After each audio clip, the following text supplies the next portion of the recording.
Periodismo hoy.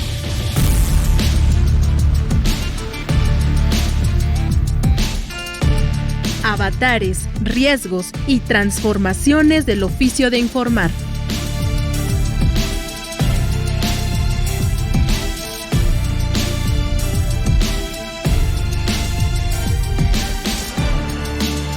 Hola, ¿qué tal? Bienvenidas, bienvenidos a su espacio especializado en temas de periodismo, Periodismo Hoy. Yo soy Alexia Cervantes y me acompaña, como siempre, el periodista Andrés Solís. Andrés, ¿cómo estás? ¿Cómo estás, mi querida Alexia Cervantes? Te saludo como siempre con mucho gusto, iniciando una nueva emisión de este espacio donde intentamos, ya saben, reflexionar sobre el periodismo, ver qué es lo interesante, las nuevas tendencias, las nuevas herramientas, las nuevas tecnologías que se pueden aplicar a esta profesión, pero también siempre regresamos a revisar, Alexia, pues lo que sucede en los géneros periodísticos y cómo estamos haciendo periodismo y hemos platicado varias veces sobre el tema de la crónica y esto que ahora llamamos el periodismo narrativo, que pues es muy muy poderoso en esta capacidad de poder contar historias sobre las personas, sobre sus problemas, sobre su día a día, pero ir más allá de lo que sucede en un día común y corriente, a través de las técnicas de esta construcción de escenas, de cómo construir el escenario de la noticia, el desarrollo de estos personajes, es decir, las personas involucradas en un hecho de interés, y cómo vamos precisamente platicándolo, ¿no? Que creo que lo más sabroso de este periodismo narrativo es justamente la plática, y pues hay periodistas que tenemos que transformarnos y dejar el simple reporte del día, la nota del día, y transformarlos precisamente en buenas historias para que las audiencias nos volteen a ver, a escuchar, a acompañarnos, ¿no, Alexia?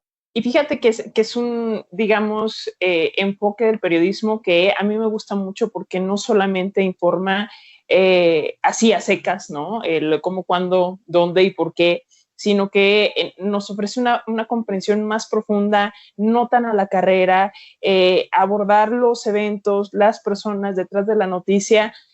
Eso me parece que es muy enriquecedor y de esto vamos a hablar hoy con Juan Pablo Meneses. Él es un reconocido periodista, cronista chileno y pues nos va a contar de estos temas a propósito de un taller que va a dar para periodistas y para no periodistas, para público interesado, aquí este taller en nuestro país. Así es, así que no pierdan detalle de la conversación que vamos a tener, tengan listo ahí donde anotar para las fechas de este taller, pero además también vamos a platicar del nuevo libro de Juan Pablo y de otras cositas más de interés, pero antes, como siempre, vamos a ver qué es lo que encontró nuestro equipo de producción en las agendas periodísticas en Periotips. Periotips. Noticias y recomendaciones de la agenda periodística de hoy.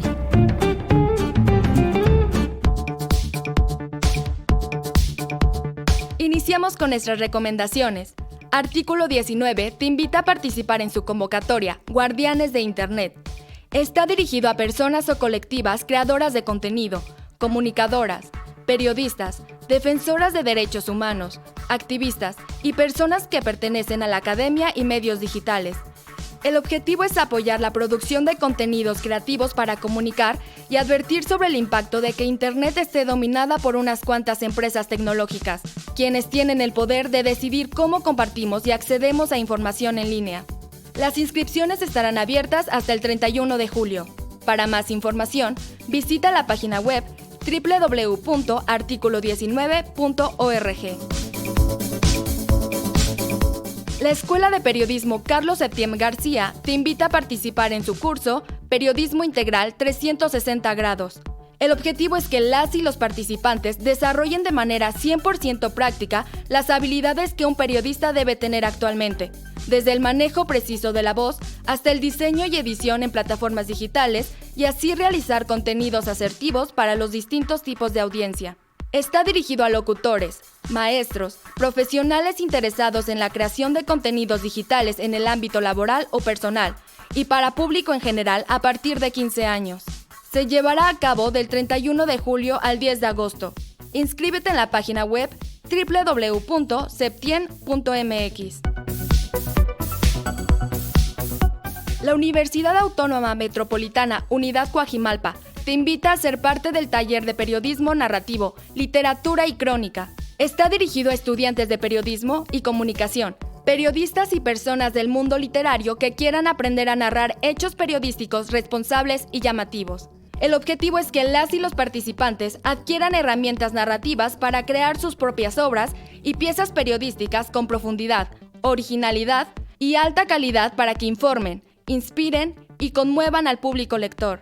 Se llevará a cabo los días 20, 23, 25 y 27 de julio. Para más información, envía un correo a contacto@fdeperiodismo.com. El Premio Alemán de Periodismo Walter Reuter convoca a participar en su 18ª edición bajo el lema Democracia, más allá de las elecciones. Participan trabajos que a partir de una mirada periodística analicen los riesgos, retos y oportunidades de nuestras democracias. Se abordarán temas como impactos positivos y negativos de las nuevas tecnologías, la presencia creciente de discursos de odio y campañas de desinformación en redes sociales, entre otros. Podrás postularte hasta el 1 de agosto. Para más información, visita la página web www.papwr.com. Gracias por su atención a esta NotiAgenda Periotips. Recuerden que estamos como siempre pendientes en todas las redes sociodigitales de este programa, es decir, en X somos Hoy Periodismo, o @hoyperiodismo, y en Facebook somos Periodismo Hoy, donde además de estar pendientes de sus comentarios, ya saben, de escuchar sus sugerencias, también les compartimos toda la información de la agenda de Periotips, también por supuesto cada semana el podcast de cada emisión que tenemos, donde también está disponible, recuérdenlo, en la página de internet de Radio Educación, www.medioradio.edu.mx. Y bueno, si ustedes siguen Periodismo Hoy desde hace un tiempo, sabrán que tenemos una sección, la sección que dejamos para el final de nuestro programa y que se llama Un Día en la Prensa, y es un espacio en el que hablamos de sucesos históricos, de efemérides y de cómo se abordaron en el periodismo. Y hoy vamos a hablar de una acción armada, digamos, una acción que se llevó a cabo el 26 de julio de 1953, que fue encabezada por Fidel Castro con el fin de derrocar a Fulgencio Batista en Cuba.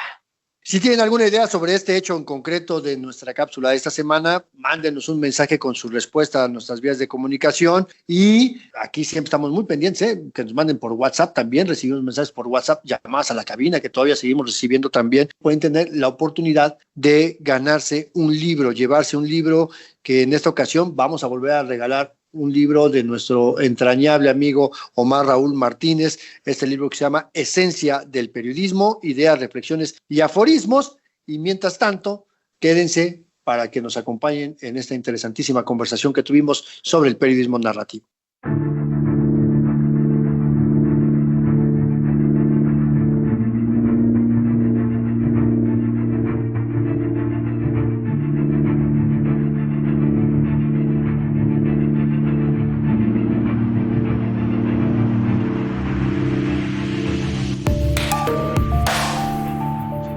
En un mundo donde, como siempre, la información no solamente circula muy rápido, a veces más rápido de lo que podemos pensar, y donde las noticias también se vuelven un producto de consumo instantáneo, pues el periodismo requiere ciertos espacios, ciertos tiempos, y esto que llamamos periodismo narrativo se ha convertido en una alternativa que permite a las y los periodistas contar historias con un poquito de mayor calma, pero también con mayor profundidad, dando contexto a los hechos para que sepamos bien de qué estamos hablando.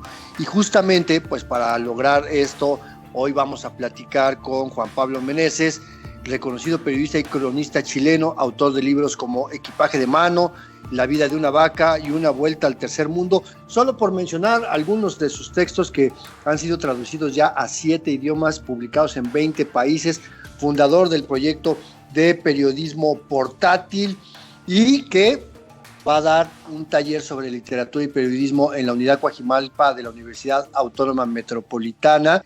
Ahora sí que estas cartas credenciales te anteceden, mi querido Juan Pablo, además de que también vas a presentar próximamente otro libro sobre el Che Guevara, al rato nos platicas. Y también está aquí con nosotros alguien que ya nos ha acompañado en otros momentos, que es Arturo Barba Navarrete, profesor precisamente de la Unidad Coajimalpa en la Universidad Autónoma Metropolitana y que colabora también con Fábrica de Periodismo. Señores, colegas, bienvenidos. Gracias por estar aquí en Radio Educación, en los micrófonos de la radio pública. Muchas gracias por la invitación y un saludo estar acá. Un saludo también a todos y a todas. Gracias a ambos por acompañarnos, a Juan Pablo también, gracias a Arturo. ¿Y qué les parece si comenzamos esta conversación, con los básicos? Y yo quisiera preguntarle en ese sentido a Juan Pablo, ¿cómo definir el concepto de crónica en el mundo del periodismo? ¿Qué nos dirías para comenzar? Mira, alguna vez se instaló que crónica era el género que no tenía definición. Yo viví mucho tiempo en Argentina y decía que crónica era como el peronismo. Todos decían que hacían crónica y eran crónicas muy diferentes, o sea, no hay un canon, pero lo que a mí me interesa transmitir y lo que vamos a ver en el taller es un periodismo contado al estilo literario. Gabriel García Márquez lo decía de una manera más corta y más lúcida, que es una crónica es un cuento, pero real, ¿no? Entonces, lo que queremos hacer, lo que a mí me interesa transmitir, es cómo llevar una nota periodística, tal como está el periodismo hoy además, ¿no? Que nos bombardean todo el día, que ni siquiera hay que ir a los medios para recibir información, que a uno le llegan noticias por WhatsApp, por redes sociales, que hay una locura de la información, esta intoxicación de datos, como decir, oye, párenle un poco, quiero entender algo de lo que está pasando. Una de las grandes diferencias que hay y que yo veo y que transmito entre un periodista clásico, digamos, y un periodista narrativo y un cronista, es que el periodista clásico quiere ser el primero en llegar a la noticia.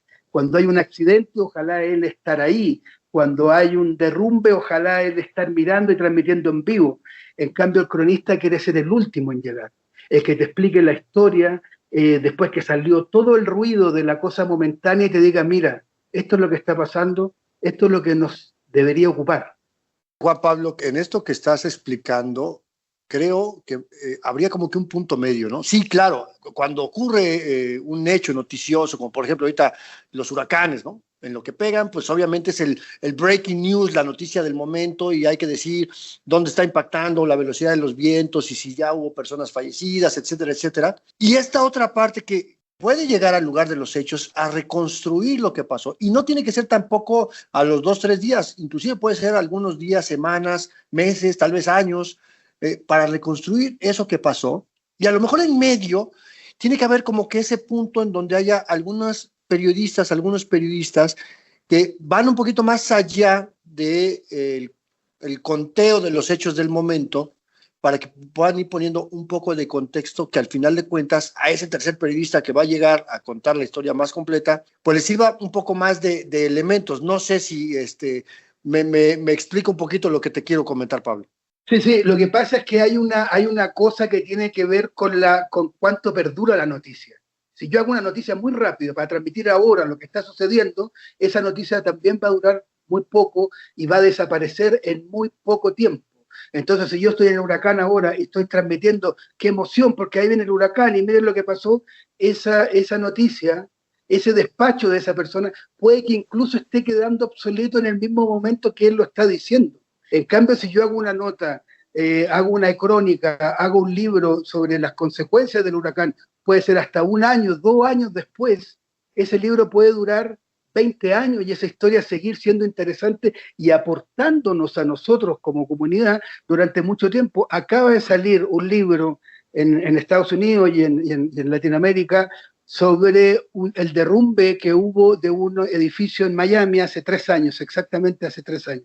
Imagínense cómo publicar una noticia, abordar una noticia que sucedió hace 3 años, pero resulta que toda la gente que despachó ese día y que escribieron la noticia en el periódico con la urgencia de la noticia, todo eso quedó en nada, desapareció, se lo llevó. En cambio, con un periodismo que toma más tiempo, que aborda las cosas de otra manera y que te intenta transmitir, hacer entender, más que darte una información, sino que hacerte entender la información que ya está. Porque resulta que la información está por todos lados, no está solo por los periodistas. Pero el papel del periodista narrativo, sobre todo además en tiempos de inteligencia artificial, yo digo que uno de los grandes amortiguadores del avance de la inteligencia artificial en el periodismo, es un periodismo de autor o de autora, un periodismo narrativo, uno que te ayude a entender y buscar la historia desde otro lado. Que nos ayude a hacer memoria colectiva, Juan Pablo. Y bueno, al calor de esta conversación, reiterar que pues vas a dar un taller de estos temas en la UAM Unidad Coajimalpa, de la cual orgullosamente soy egresada, pero yo ya vi el temario y hay algo que me llamó mucho la atención dentro de este temario y quisiera preguntarte respecto a esto. Tú hablas de un método THC del periodismo narrativo. ¿A qué te refieres con eso? Si nos puedes contar un poquito más. Sí, voy a hacer una especie de spoiler, pero me parece bien. THC es como una fórmula que te permite buscar o detectar historias que sean capaces de convertirse en crónica, que sean capaces de traspasar el tiempo, ¿no? Y para eso tienen que ser la T de que es un tema, tienen que abordar un tema universal. La gracia es que tú escribas una crónica y que te la pueda leer alguien en Ciudad de México, en Roma, en Pekín, y la pueda entender igual. Tienen que tocar temas universales, aunque se trate de un accidente de tránsito en el Ángel. Tiene que tocar un tema universal, tiene que tocar un conflicto. Entonces ahí viene el T de tema, la C de conflicto, y tiene que abordar una historia donde haya un personaje. Muchas veces el periodismo diario, el periodismo de urgencia, el breaking news no tiene personaje. Entonces nosotros decimos, ahí está el huracán, miren cómo vuelan las ventanas, pero no hay una señora que está en el subterráneo llorando no está la historia de esa persona. Necesitamos personajes. Si nosotros tenemos un tema universal, lo achicamos a un conflicto noticioso y le damos intimidad con un personaje con nombre y apellido, tenemos una crónica. Y con esos elementos desarrollamos lo que yo llamo el código de una crónica, pero para seguir avanzando en cómo obtener un código de una crónica, mejor vayan al taller, porque si no, no tiene mucho sentido. Así que aprovecho de invitar ahí para el taller. Por supuesto, y justamente eso quería preguntarte yo, Arturo, tú que estás ahí en la UAM Coajimalpa y que estás involucrado un poquito en este tema de no solamente ser el anfitrión, sino participar en la organización de este curso. Así rápidamente, ¿quiénes pueden asistir? ¿Cómo va? ¿Cómo inscribirse? ¿En dónde? Para que vayamos calentando ahí este ambiente. Claro que sí, Andrés. Mira, pueden acudir tanto periodistas como escritores, incluso estudiantes de literatura, de periodismo, de comunicación. En realidad es muy amplio el público al que va dirigido, pero bueno, por supuesto el fuerte es las y los periodistas. Este taller está justamente convocando la Fábrica de Periodismo y también la UAM Coajimalpa, pero déjenme decirles que la sede va a ser la Escuela de Periodismo Carlos Septién, ahí en el centro. Ahí se va a llevar a cabo en el auditorio de la Carlos Septién, que se encuentra en Basilio Vadillo, número 43, Colonia Tabacalera, ahí en la alcaldía Cuauhtémoc, y se va a llevar a cabo el sábado 20, el martes 23, jueves 25 y sábado 27 de julio. Así es que todavía hay tiempo para que quienes nos escuchan se inscriban, aparten su lugar y pueden tomarlo tanto de manera presencial ahí en el auditorio de la Escuela de Periodismo Carlos Septién, o también lo pueden tomar en línea para quienes nos escuchan en cualquiera de los estados de nuestro país. Oye, Arturo, y aprovechando que tienes el micrófono, preguntarte qué tanto interés ves en las nuevas generaciones, en las y los jóvenes, en este tema de contar historias a través del periodismo, porque hay que decir que la UAM Coajimalpa, o sea, la carrera no es propiamente periodismo, es ciencias de la comunicación, y por ahí algunos nos desviamos al mundo del periodismo, pero pues no sé cómo ves a estos nuevos estudiantes, a las y los jóvenes, respecto a su interés en hacer este tipo de trabajo. Mira, nos encontramos ante una situación muy compleja, ¿no? Sobre todo con el advenimiento de las redes sociales y las nuevas tecnologías digitales. Estamos ante las generaciones que por primera vez desde que nacieron han vivido conectados a Internet y a estos dispositivos digitales. Tienen otra manera de informarse, tienen otra manera de consumir información, pero a la vez están muy atentos a que les cuenten historias. Los influencers, los youtubers, les cuentan historias a los jóvenes, a las y los jóvenes. Sin embargo, hace falta que los periodistas nos convirtamos también en youtubers, en influencers, ¿no? Para contar historias, como decía Juan Pablo, de cuentos reales, ¿no? Historias de sucesos reales, y por eso la pertinencia muy importante de este taller de periodismo narrativo, además con un excelente periodista reconocido a nivel mundial, y por supuesto un gran periodista latinoamericano como lo es Juan Pablo, les puede dar herramientas a las nuevas generaciones de periodistas para utilizar estos nuevos medios digitales y contarles historias a su público, historias reales. Estamos aquí platicando sobre el periodismo narrativo, sobre este taller que va a impartir aquí en México el colega periodista chileno Juan Pablo Meneses. Está también aquí Arturo Barba, que es periodista y que ahorita anda haciendo cosas académicas en la UAM Coajimalpa, que ya hemos platicado con él. Pero no se vayan, vamos a hacer rápidamente un corte. Quédese en las frecuencias de Radio Educación.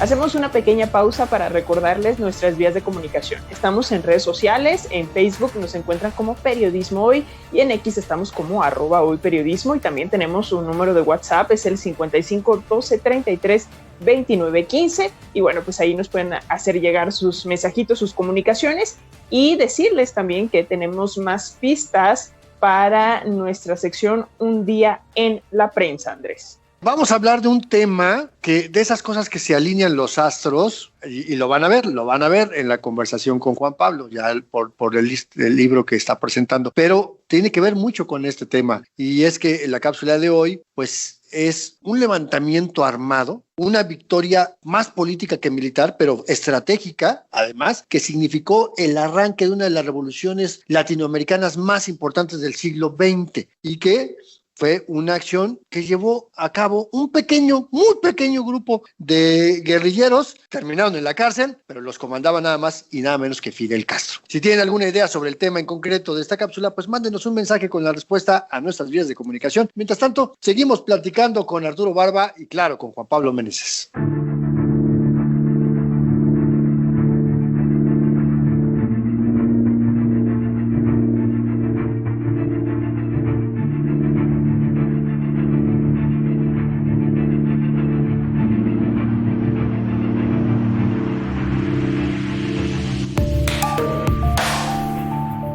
Seguimos platicando, por supuesto, con Juan Pablo Meneses y con Arturo Barba sobre lo que es el periodismo narrativo. Y aquí es un tema que hemos abordado, y me corregirá Alexia, por lo menos un par de veces, donde hemos inclusive cuestionado esto de si la crónica la tenemos que ver como un género periodístico o cómo tenemos que verlo. Porque justamente, lo explicaba Juan Pablo, una cosa es el breaking news, el ir al momento de la noticia, y otra poder reconstruir los hechos. Y es cuando dicen, no, es que la definición de noticias es que tiene que ser algo relevante y actual. Bueno, los hechos del pasado se pueden volver en hechos actuales, ¿no, Juan Pablo? Pero, ¿cuál es el riesgo?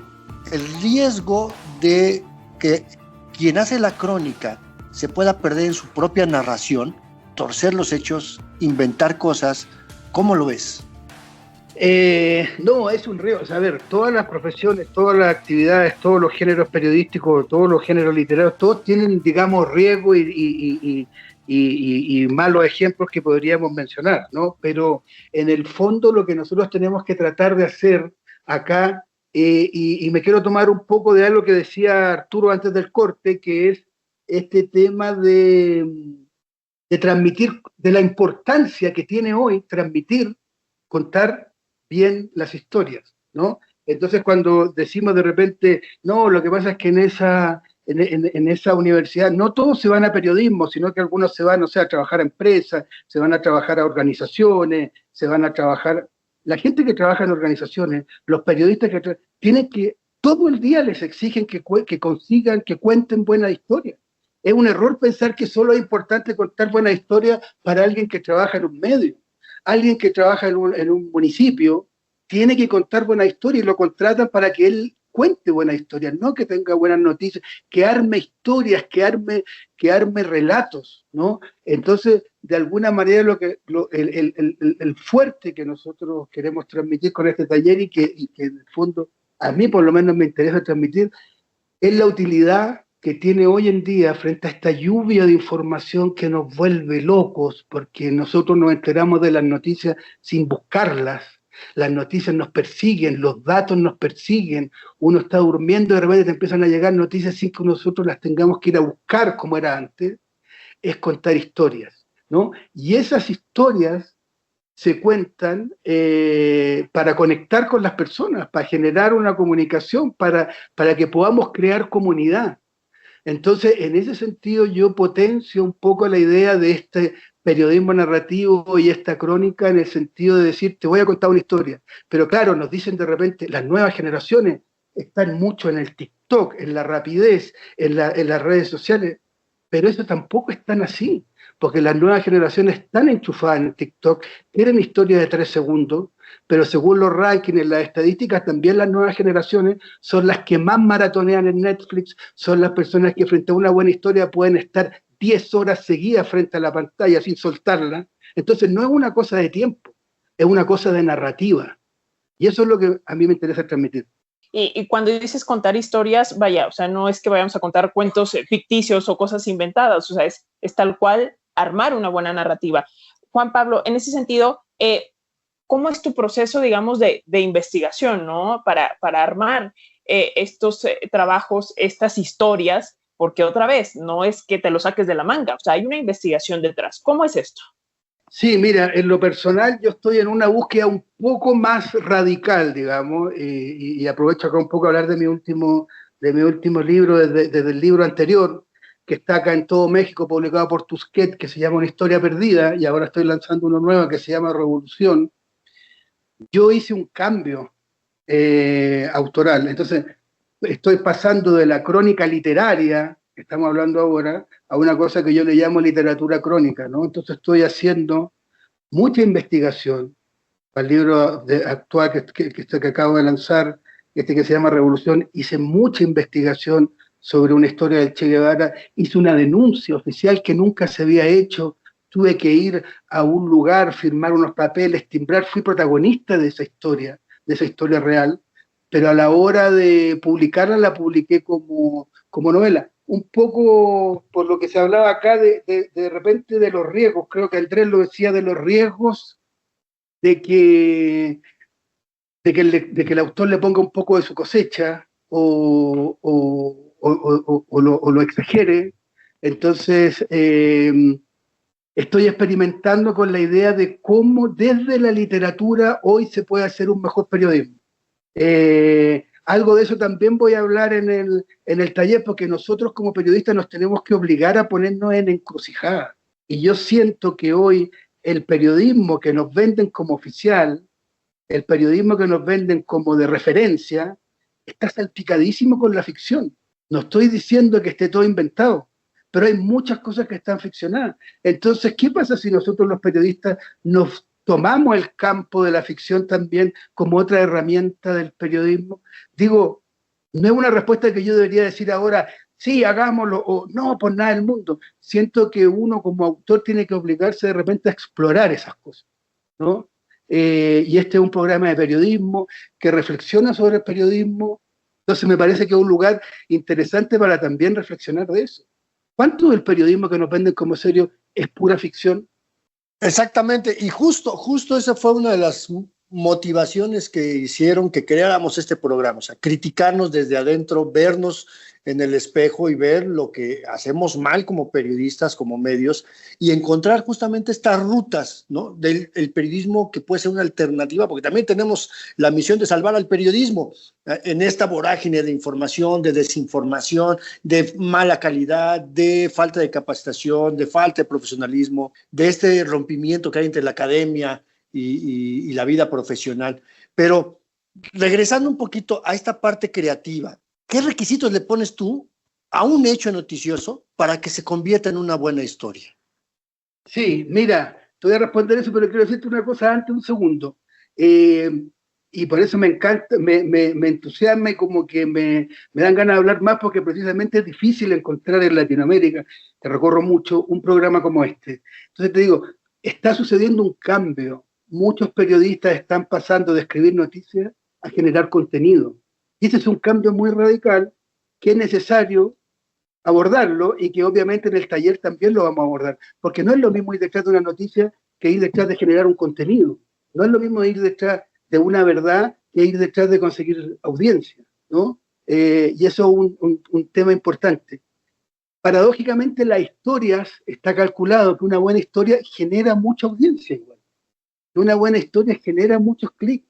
Que una buena historia puede generar mucho tráfico, ¿no? En las redes, que es donde se mueve ahora toda la industria. ¿Qué es lo que pienso yo que una buena historia tiene que tener?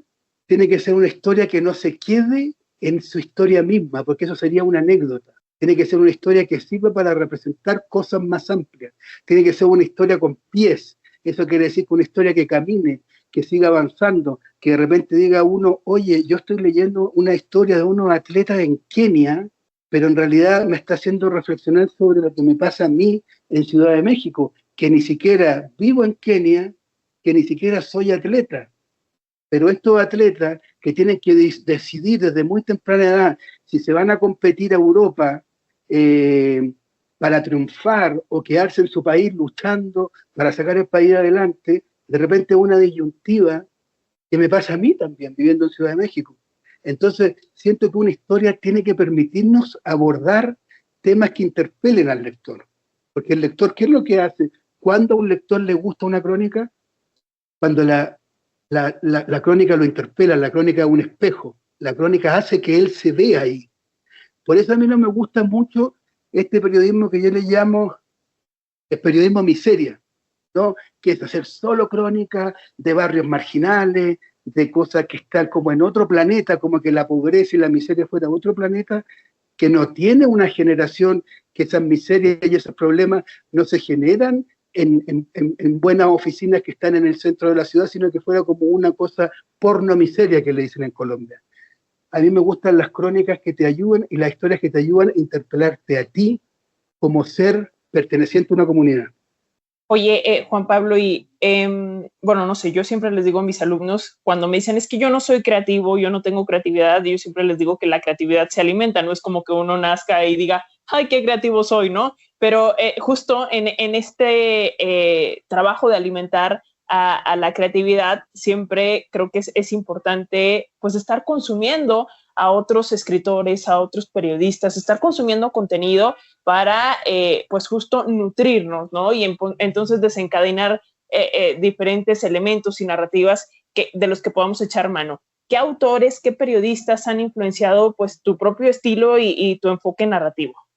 Sí, Alexia, diste en un punto que es clave, que yo lo trato de transmitir siempre. Hago clases yo en distintas escuelas de periodismo de Chile y en España, que es que periodismo es una carrera percibida desde afuera como una carrera creativa. Entonces, muchos periodistas que no trabajan en medios, pero que trabajan en una organización, de repente se van a enfrentar a que su jefe o alguien de esa organización les va a decir, oye, ármate tú esto porque tú eres creativa, tú eres periodista. Y de repente ese periodista se va a enfrentar, yo soy creativa, acabo de descubrirlo, porque en mi carrera de periodismo nunca me enseñaron que esta es una carrera creativa, que yo tenía que crear, ¿no? Nunca me lo enseñaron. Pero claro, es percibida de esa manera y yo creo 100% que es una carrera creativa y que es una carrera autoral y es una cosa que yo les voy a transmitir en el taller una y otra vez. Ustedes son autores, son autoras, más que periodistas, y tenemos que contar historias creativas. ¿Qué autores y autoras me han interesado y me han marcado? Bueno, algunos mexicanos, Juan Villoro, a quien conocí cuando estaba partiendo, creo que es un autor que hay que leer sus crónicas. Carlos Monsiváis, estoy hablando de México, es alguien que hay que seguir. Ahora, de las nuevas generaciones, Diego Sorno, es alguien que se acaba de ganar el premio Crónica de Anagrama. Está en otros países, está Leila Guerrero, Martín Caparrós, Gabriela Wiener, una cronista peruana que vive en España. Y a mí en lo personal me gusta mucho el trabajo de Tomás Eloy Martínez, que es un cronista, ya falleció, pero que se encuentra su trabajo, argentino, pero vivió mucho tiempo en Venezuela y mucho tiempo en Estados Unidos, y él mezcló mucho esto de la ficción con la no ficción, reflexionó sobre ese tema, y claro, también creo que busquen ahí Tomás Eloy Martínez y yo creo que les puede servir. No, bueno, son plumas imperdibles estas que mencionas, ¿no? Hay que leerlas sí o sí, estudiemos o no periodismo, nos dediquemos a esto o no. Pero antes de que se nos acabe el tiempo, Juan Pablo, platícanos de este libro del que nos hablabas sobre el Che Guevara. Y Arturo, ¿tiene la UAM pensado hacer alguna presentación de este libro de Juan Pablo? Mira, lo que pasa es que descubrí, por estas cosas que tenemos los periodistas, que siempre nos llegan historias además, que el primer lugar donde se hizo el primer monumento, que fue un monumento grande, de casi 10 metros de altura, al Che Guevara, no se hizo ni en Cuba, no se hizo ni en Argentina, donde nació, no se hizo ni en Bolivia, donde lo mataron, sino que se hizo en Chile, se inauguró en el gobierno de Salvador Allende. Fidel lo visitó, la primera vez que Fidel ve al Che convertido en bronce fue frente a este gran monumento, y Pinochet, cuando da el golpe de Estado hace 50 años, lo hace desaparecer. Es una obra, es una escultura muy importante desde el valor del arte político latinoamericano de los 70, ¿no? Y lo dinamitó la barrera, los grupos de ultraderecha le dinamitaron la cabeza, fue toda una locura. La cosa es que ese monumento desapareció. Y desapareció y nunca nadie ni siquiera lo reclamó. Y hasta que aparecí yo. Hasta que apareció el cronista, que termino haciendo una denuncia yo como Juan Pablo Meneses, pero también como Juan, el protagonista del libro, termina haciendo una denuncia similar, y yo creo que también desde proyectos que mezclan la ficción y la literatura, también se puede llegar a verdades que estaban ocultas, ¿no? Y ya me han escrito de distintos lugares hay un museo de Francia que quiere tratar de recuperar esa estatua y llevársela a Francia. Se ha generado un movimiento que hasta el día de hoy no se había generado por este libro, pero es muy interesante porque toda la generación de este fetichismo sobre la figura del Che, que además acá en México es muy fuerte, el Che parte de la revolución la armó acá en el Café La Habana y vivió acá en México, y de hecho los protagonistas de la novela están haciendo una serie para Netflix para una empresa mexicana. Resulta que nació en este monumento, que además tenía una particularidad. Cuando este artista genera esta estatua de 10 metros, su objetivo era uno hasta hoy desconocido, que era generar el primer Jesucristo latinoamericano. No les quiero decir más, pero busquen Revolución, Editorial Tusquets, y ahí se van a encontrar con algo que quizás les pueda interesar. Arturo. Bien, pues nosotros estamos apoyando, sí, la difusión de esta nueva obra de Juan Pablo. Ahí durante el taller esperamos poder poner a la venta algunos ejemplares de su libro, y por supuesto va a ser una de las lecturas obligadas a analizar. Y vamos a explorar la posibilidad justamente de presentarlo de manera conjunta, Fábrica de Periodismo, la UAM Coajimalpa, y por supuesto con el apoyo de la Escuela de Periodismo Carlos Septién.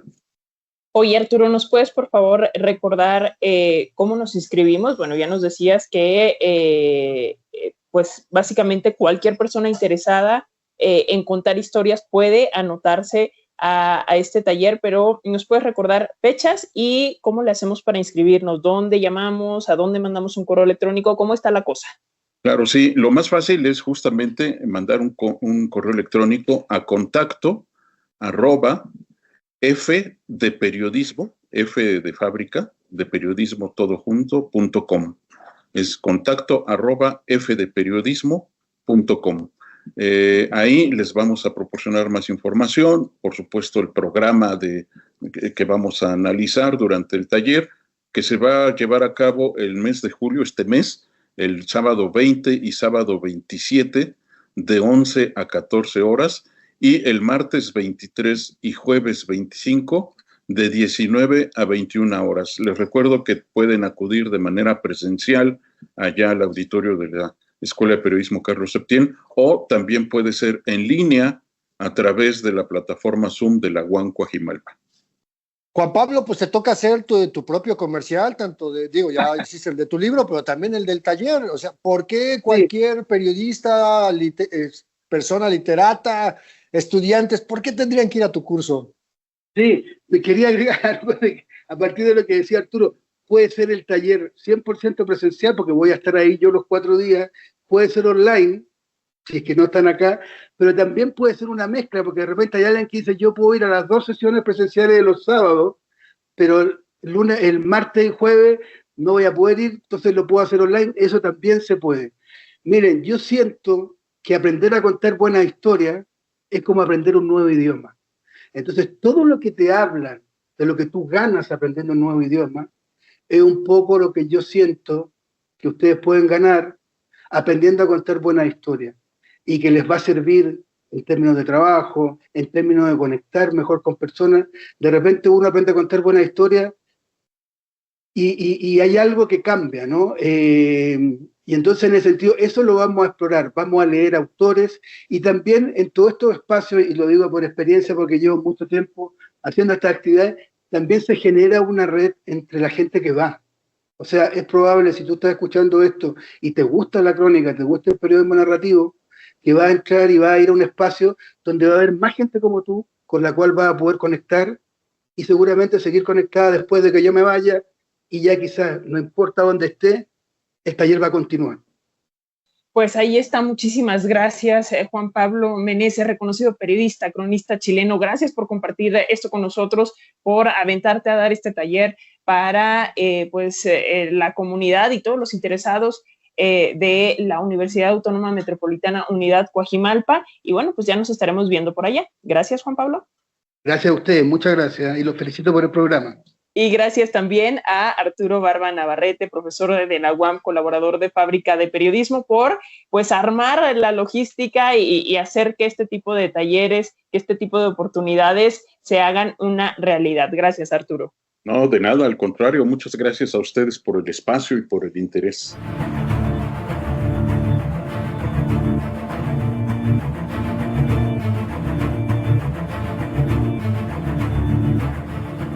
Bueno, pues si no anotaron los detalles del taller o de dónde conseguir el libro de Juan Pablo, los libros de Juan Pablo, pues recuerden que pueden escuchar nuevamente el podcast de esta emisión en la página de internet de Radio Educación. En el micrositio de podcast está Periodismo Hoy, y ahí es www.e-medioradio.edu.mx, y por supuesto en nuestras redes sociodigitales, en Facebook Periodismo Hoy, en X somos @hoyperiodismo, para que puedan escuchar, volver a escuchar las veces que quieran, compartirlo, descargarlo, y bueno, ahora sí que es material de consulta para que ustedes lo disfruten siempre que así lo deseen.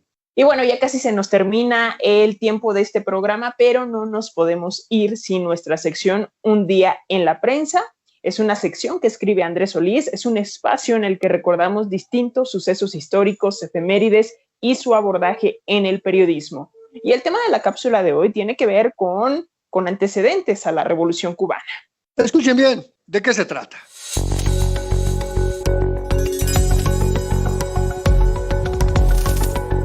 Un día en la prensa. Las grandes noticias que han hecho historia.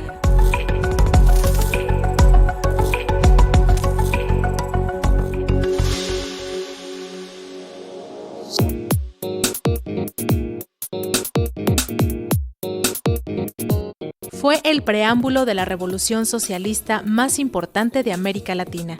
Un evento fallido, pero que dejó una huella imborrable y una intención que concluiría unos años después con el triunfo de un movimiento revolucionario. Sus principales instigadores terminaron presos, pero lograron la libertad solo para regresar con más fuerza. Nos referimos al acontecimiento del 26 de julio de 1953, el asalto al cuartel Moncada.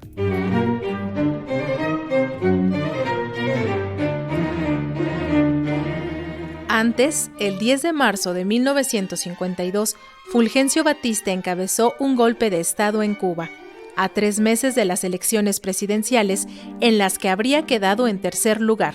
De ahí su acción violenta. Los grupos progresistas y sindicatos vieron esta acción como un atentado a la incipiente democracia cubana, que incluso había beneficiado al propio Batista, que fue electo presidente de 1934 a 1940. Sin embargo, el militar golpista contaba con el respaldo del gobierno de Estados Unidos, al que había convencido desde su autoexilio entre 1942 y 1948. Y para garantizar la lealtad de las Fuerzas Armadas y la policía, el autoimpuesto presidente les otorgó un jugoso incremento salarial, mientras ordenaba restricciones y controles a las libertades ciudadanas. Fulgencio Batista disolvió los partidos, persiguió a sus oponentes y declaró ilegales las reuniones de más de 2 personas, especialmente en la región azucarera, donde se encontraban los sindicatos más fuertes. Con el apoyo de la CIA estadounidense, el régimen cubano de entonces espiaba y encarcelaba a quien consideraba una amenaza, mientras se aliaba con los grandes latifundistas e inversores extranjeros, a quienes exigía el pago de cuotas para cubrir sus despilfarros. Durante ese periodo, el gobierno de Batista restringió la libertad de expresión y castigaba con cárcel a periodistas críticos, e incluso ordenó la expulsión de corresponsales de medios extranjeros. La radio reproducía los discursos del dictador y los diarios se veían obligados a publicar todas las actividades del presidente, incluso sus fiestas extravagantes. Casi a la par del golpe de Estado, un joven abogado de nombre Fidel Castro Ruz se manifestó públicamente en contra de Batista y sumó alianzas con otros líderes de la oposición, aunque fueran contrarios ideológicamente. Castro, sus aliados y sus seguidores orquestaron una revuelta armada para contrarrestar el golpe y pactaron el 26 de julio de 1953 como la fecha en que de manera simultánea atacarían 2 posiciones militares, los cuarteles Carlos Manuel de Céspedes en Maimano y el Moncada, localizado en Santiago, la segunda ciudad más importante de la isla. Los conspiradores no contaban con que el gobierno sabía del asalto y se preparó. El ataque fue un fracaso ante la superioridad numérica de los militares. Los rebeldes fueron apresados y juzgados públicamente en la prensa aliada del régimen. Fidel Castro fue juzgado por separado como principal instigador y sentenciado a 15 años de cárcel. Pero en un acto de propaganda por parte de Batista, se le concedió amnistía el 15 de mayo de 1955, un hecho que cambió la historia, porque Castro regresó y logró derrocar a Batista en 1959.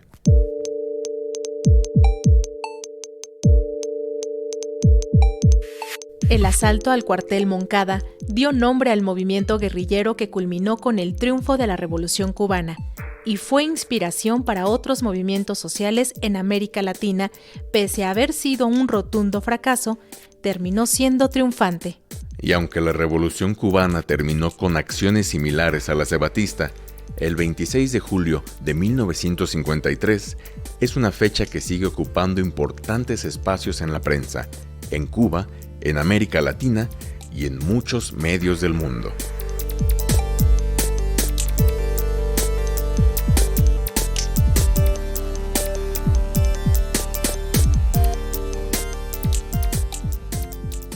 Bueno, pues el tiempo, ya saben, se agota. Es hora de despedirnos. Como siempre, muchísimas gracias por sintonizarnos a través de las diferentes frecuencias de Radio Educación, en la radio abierta, a través de las ondas hertzianas, en la radio digital, la emisión digital, a través de todas las plataformas. Recuerden que seguimos la conversación en nuestras redes sociodigitales, en Facebook, Periodismo Hoy, en X, @hoyperiodismo, donde seguimos ahí pendientes de sus comentarios, pero también seguiremos a lo largo de toda la semana compartiendo más información y, por supuesto, la convocatoria del taller de Juan Pablo y todos los detalles para que nos acompañen, además de que, como siempre, en Periotips podrán seguir de cerca las actividades que hace la UAM Coajimalpa, como cualquier otra unidad de la UAM, donde haya cosas interesantes, o cualquier institución pública o privada que tenga que ver con el periodismo y la comunicación. ¿O no, Alexia?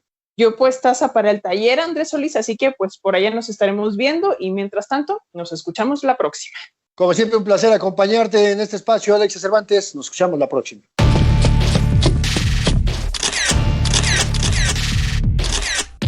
Periodismo hoy. Periodismo es publicar lo que alguien no quiere que se sepa. Todo lo demás son relaciones públicas.